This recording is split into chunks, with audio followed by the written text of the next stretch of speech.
Kejaksaan Agung bukan lembaga yang suci tanpa celah. Sepanjang sejarahnya, institusi ini kerap diguncang skandal yang melibatkan jaksa-jaksanya sendiri. Mereka menyalahgunakan kewenangan, menerima suap, memeras tersangka, hingga terlibat pencucian uang. Sebuah daftar panjang dan catatan memalukan bagi Korps Adiaksa dan simbol korupsi sistemik di sebuah lembaga penegak hukum. Terbaru, Jaksa Febri Adriansah, tokoh sentral di Kejaksaan Agung yang memimpin pemberantasan korupsi, kini berada dalam pusaran dugaan korupsi. Sosok yang dianggap bersih dan garang mencokok para koruptor ternyata tidak kebal godaan uang kotor. Salah satu kasus paling mencoreng citra Kejaksaan Agung adalah kasus korupsi Jaksa Urip Trigunawan, jaksa senior yang menerima suap ratusan ribu dolar dari kasus BLBI. Kasus bermula dari penyaluran BLBI kepada Bank Dagang Nasional Indonesia milik pengusaha Samsul Nur Salim. BLBI atau Bantuan Likuiditas Bank Indonesia adalah pinjaman darurat senilai 144 triliun untuk bank-bank yang mengalami kesulitan selama krisis 97 hingga 98. Ironisnya, dana sebesar itu kemudian disalahgunakan oleh para petinggi Bank Indonesia dan para konglomerat pemilik bank, termasuk Samsul Nur Salim. Kejaksaan Agung yang mengendus adanya penyelewengan kemudian membentuk tim penyidik untuk menyelidiki Samsul Nur Salim dan kaitannya dengan BLBI. Seorang jaksa berumur 41 tahun kala itu bernama Urip Trigunawan ditunjuk sebagai pemimpin dalam tim tersebut. Ironisnya, Urip justru menggunakan posisinya untuk memeras dan menerima suap demi melindungi Nur Salim dari jerat hukum.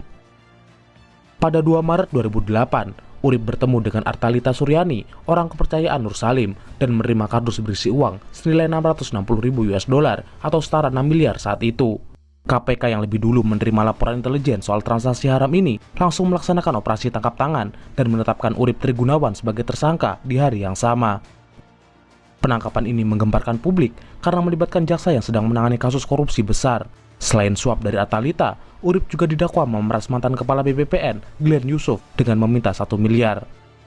Sejak tertangkapnya Jaksa Urip Trigunawan dalam kasus dugaan suap, kini Kejaksaan Agung terus mendapat tekanan kuat dari pelbagai kalangan. Bahkan Wapres Yusuf Kala meminta Kejaksaan Agung segera diisi dengan wajah-wajah baru. Apalagi terungkap rekaman pembicaraan tersangka suap Artalita Suryani dengan sejumlah petinggi kejaksaan yang menggambarkan kedekatan hubungan mereka. Iya, Jess. So, kita koordinasi sama Bu Isno, yuk di rumah saja. Nanti yuk ditangkap kejaksaan. Ditangkap di jaksa. Ini kita. Nyerah ya, mau di skenario pun begitu gitu loh. Kenapa Mas? Mau di skenario pun begitu. Aku nanti. Enggak, udah aman, ini nomor lain. Aku di dalam rumah. Jadi biar aja nanti kami yang ambil kejaksaan. Si Urip ditekel KPK, awalnya di kejaksaan loh. Ini kok sudah penyelesaian pada uang begini apa gitu loh, Mas Lem. Nanti Saya kan sesuai kalau. Kenapa? Kan saya bilang, saya nggak ada keterkaitannya juga dengan BLBI, dan saya nggak ada jauh-jauh ngomong begitu. Jadi ada keterkaitannya ya biar aja suruh mancing. Pokoknya ada buat dagang sama dia, terserah lah. Oh, jadi tugasnya udah selesai. ya tinggal sudah jelas itu gamblang. Tidak ada permasalahan lagi.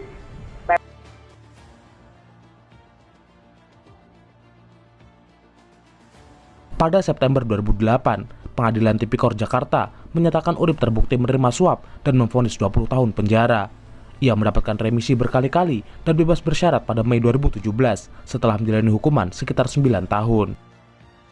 3 tahun berselang, Jaksa Penuntut Umum Kejaksaan Agung, Sirus Sinaga, ditetapkan sebagai tersangka karena menghalangi penyidikan perkara mafia pajak Gayus Tambunan dengan sengaja menghapus pasal korupsi. Akibat kasus ini, Sirus divonis 5 tahun penjara pada 2011.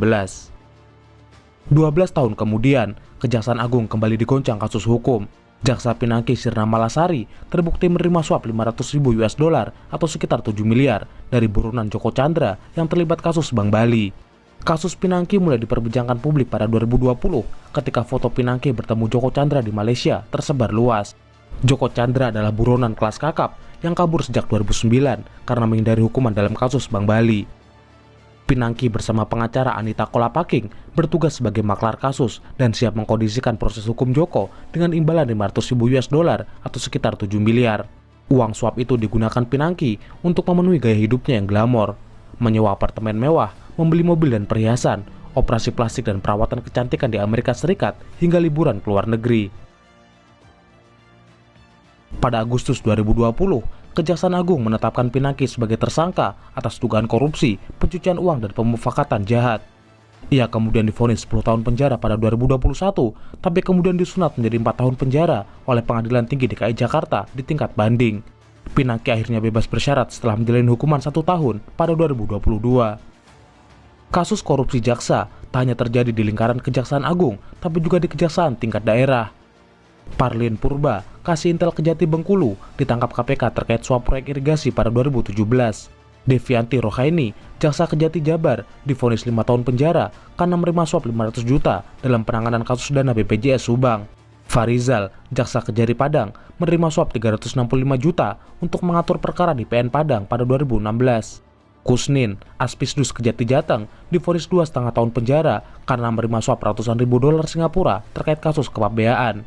Agus Winoto, Aspidum DKI Jakarta, divonis 5 tahun penjara karena menerima suap 200 juta dari pengusaha untuk memuluskan perkara.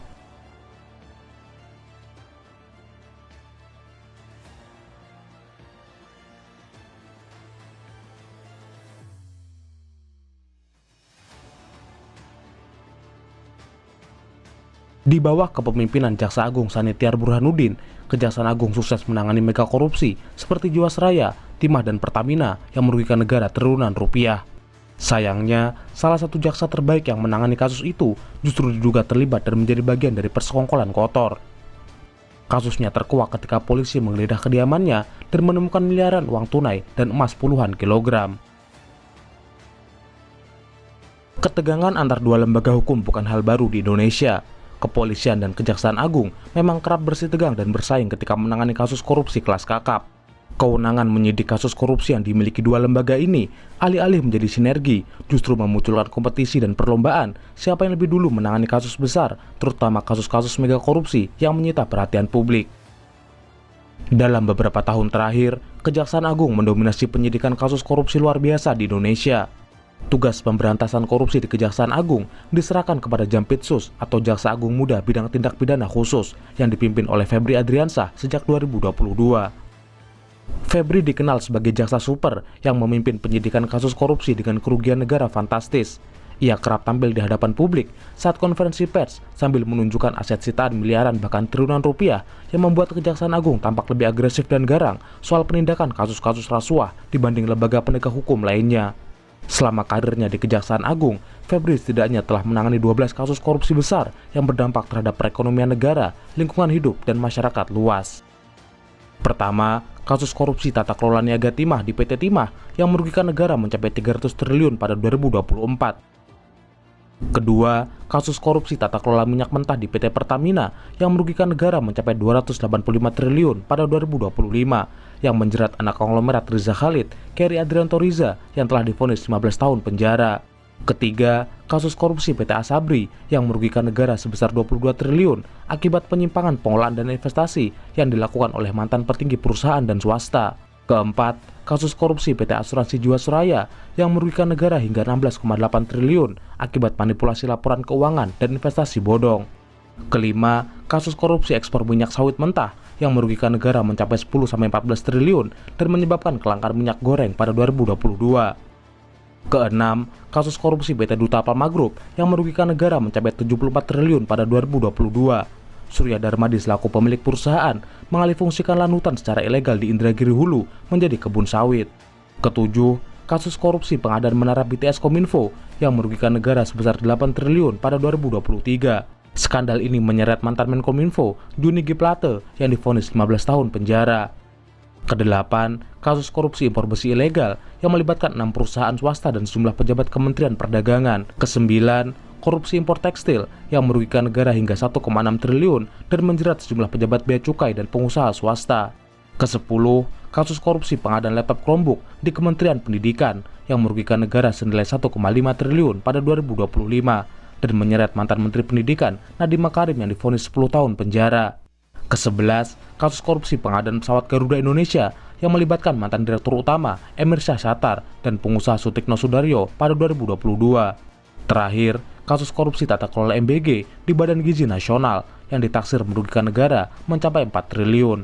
Kasus ini melibatkan para petinggi BGN, termasuk Sony Sanjaya yang merupakan purnawirawan polisi dan perwira tinggi aktif polisi Brigjen Pol Lalu Muhammad Iwan. Penangkapan jenderal polisi oleh Kejaksaan Agung ini kemudian dianggap banyak pihak sebagai salah satu pemicu terjadinya penggeledahan besar-besaran yang dilakukan oleh polisi di tempat-tempat yang berkaitan dengan jaksa Febri. Publik berspekulasi bahwa operasi itu adalah serangan balik dari polisi untuk kejaksaan yang telah lebih dulu menangkap para petinggi mereka. Kehadiran prajurit TNI saat kegiatan penggeledahan berlangsung semakin melebarkan narasi perang senyap antar aparat penegak hukum. Tim Korps Pemberantasan Tindak Pidana Korupsi Kortas Tipikor Polri bersama Polda Metro Jaya menggeledah sebuah kafe di kawasan Cipete dan tempat penukaran uang di Jakarta Selatan. Penggeledahan ini berkaitan dengan penyidikan dugaan tindak pidana pencucian uang dari 3 perkara korupsi. Pada 8 hingga 9 Juli 2026, tim gabungan kepolisian melaksanakan operasi penggeledahan massal yang dilaksanakan di 12 titik lokasi. Operasi ini menyita barang bukti spektakuler, termasuk ratusan miliar rupiah dalam bentuk uang tunai, puluhan kilogram emas batangan, dan dokumen-dokumen penting. Secara resmi, polisi menyatakan penggeledahan ini dilakukan terkait 3 kasus korupsi besar, yaitu dugaan korupsi PT Asabri, penyelesaian utang PT CBS kepada anak perusahaan Krakatau Steel, dan korupsi tata niaga batubara untuk PLTU yang diduga menyebabkan pemadaman listrik di berbagai wilayah. Ketegangan mulai terasa ketika polisi menggeledah 2 tempat yang disinyalir punya kaitan erat dengan jaksa Febri Adriansah. Di salah satu rumah pribadinya di Sentul, polisi menemukan 74 kg emas batangan dan uang tunai senilai total 476 miliar. Febri sendiri mengakui bahwa rumah itu adalah miliknya, tapi ia menegaskan bahwa emas dan uang ratusan miliar itu bukan milik pribadi, melainkan dimiliki oleh orang lain. Yang kedua tentang rumah Sentul, ya, itu memang rumah pribadi Jampisus yang sudah sejak lama. Itu bisa dilihat bagaimana proses kepemilikan sejak awal, ya. Dan mengenai uang tadi kan sudah saya jelaskan yang ditemukan, bahwa itu ada pemilik, ya, bahwa itu ada kegiatan, ada orang-orang juga terima kegiatan, itu bisa juga ditanya, kemudian juga ada beberapa kegiatan bangunan yang bisa dicek.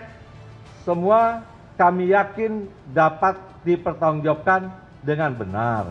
Sementara di sebuah kafe bernama Cafe The Clan di Cipete, Jakarta Selatan, polisi menemukan uang tunai senilai setidaknya 60 miliar. Kafe ini dikelola dan dimiliki oleh Ferianto Hongkiriwang bersama istrinya Susan Limurti di bawah bendera PT The Clan Kulinari Nusantara. Febri sendiri kerap berada di kafe itu untuk sekedar makan atau melakukan pertemuan. Bahkan, Febri pernah dikuntit anggota Densus 88 di kafe ini pada 2024. Sebuah insiden yang kemudian memperburuk hubungan Kejaksaan Agung dengan kepolisian. Sang pemilik kafe bernama Ferianto adalah pengusaha asal Sulawesi Tengah yang dikenal sebagai pemilik jaringan restoran makanan Perancis. Menurut laporan mantan personel BIN, Kolonel Purnawirawan Sri Rajasa Chandra, Ferianto memiliki kedekatan khusus dengan Febri Adriansah. Sejak awal, polisi sudah menduga Ferry berperan sebagai perantara atau maklar kasus dalam pengurusan berbagai perkara korupsi besar yang sedang ditangani oleh Kejaksaan Agung. Ferry juga sempat ditangkap polisi atas tuduhan penculikan dan penganiayaan terhadap anggota Densus 88 pada 2025.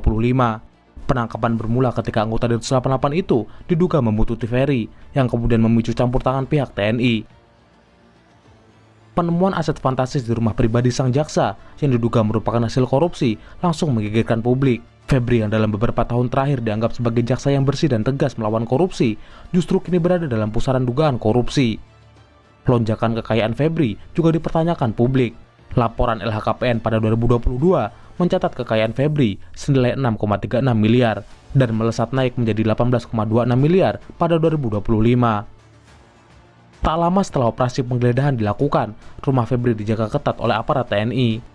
Kejaksaan Agung menegaskan penjagaan ini murni untuk perlindungan yang memang sudah diatur dalam Perpres dan tidak terkait penggeledahan polisi.